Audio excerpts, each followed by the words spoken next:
Naming, a Dvar Torah for Parashat Shemini. One of my greatest pleasures is understanding the reason behind why things, objects, plants, animals, and people are named as they are. Yes, never a dull moment. Midrashim with the words, "and why is it called?" always fill me with a fuzzy, warm feeling. Naturally, a Parasha filled with strange names of animals is fertile ground for such Midrashim, and this is the time and place to see what the commentators have to say about the matter. I will attempt to address phenomena rather than specific explanations.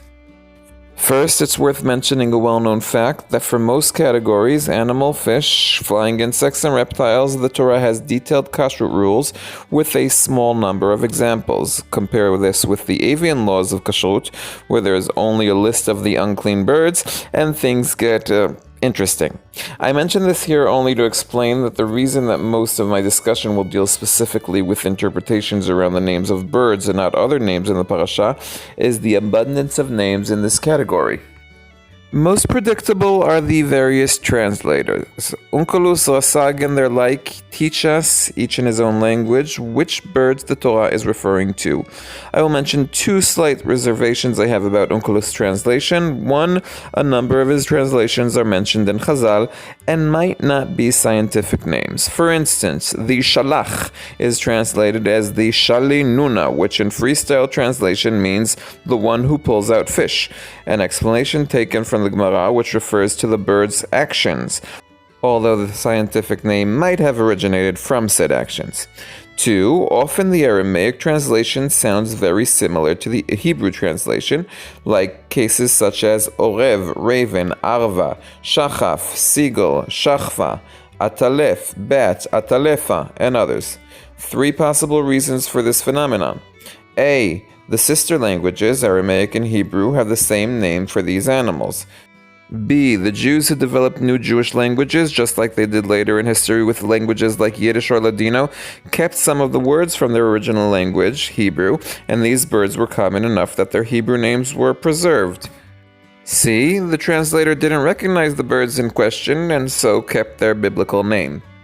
The difficulty created by the translated style of interpretation for the modern learner was the reason for Maimonides' famous hesitation when it came to writing his commentary on the Mishnah and many other books. Should they be written in Arabic, a language which most of his readers could read at the time, or in Hebrew, a dying language at the time used only by scholars, but with more chances of staying relevant in the future? His halachic book, Hayad HaChazakah, he chose to write in Hebrew, but most of the rest of his writings are in Arabic. Torah translations like Onkelos and Rasag face a similar difficulty. When they were written, they were very relevant to their readers, but today the modern learner has a much harder time understanding them.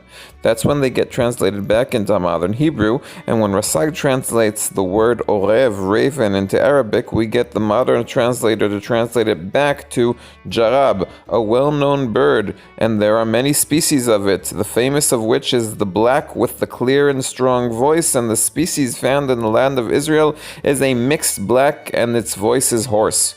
Wouldn't you agree that it would be much easier to say Orev? It's worth pointing out that Rashi also translates into Old French. This fact ironically works today contrary to its original purpose. Rashi has become the #1 source for understanding Old French, which is no longer used, but we deviate a bit from our discussion. There are 2 significant differences between Rashi and the translations.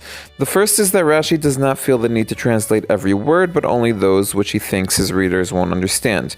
And the second, Rashi adds Midrashim and other details that are not written in the translations. Ibn Ezra works similarly to Rashi, but uses more Arabic with direct references to the translation of Rasag or Rabbi Yonah ibn Janach. Sometimes he also argues with them, like when Rasag translates the word Ozniya as El-Anka, but Ibn Ezra says that after checking with Arab linguists, this can't be possible since it's a mythological creature. But my greatest pleasure comes again from Chizkuni, who on the one hand methodically translates all the names of the birds to La'az, the same French as Rashi, but also adds a midrash for each name. Although both phenomena exist in the works and commentators that preceded him, Rashi and Ibn Ezra, Chizkuni explains them all with no exception. What I did find surprising, which merits further study, was the fact that Chizkuni doesn't do the same to other names in the Parasha, the names of the animals and the vermin, and I'd be delighted to hear from anyone who has a reason as to why this is the case. So who said learning Sefer Vayikra wasn't fun? If you'd enjoyed this too, you're more than welcome to subscribe and pass this on to a friend. I'm Dovi Holtz, one who loves Tanakh.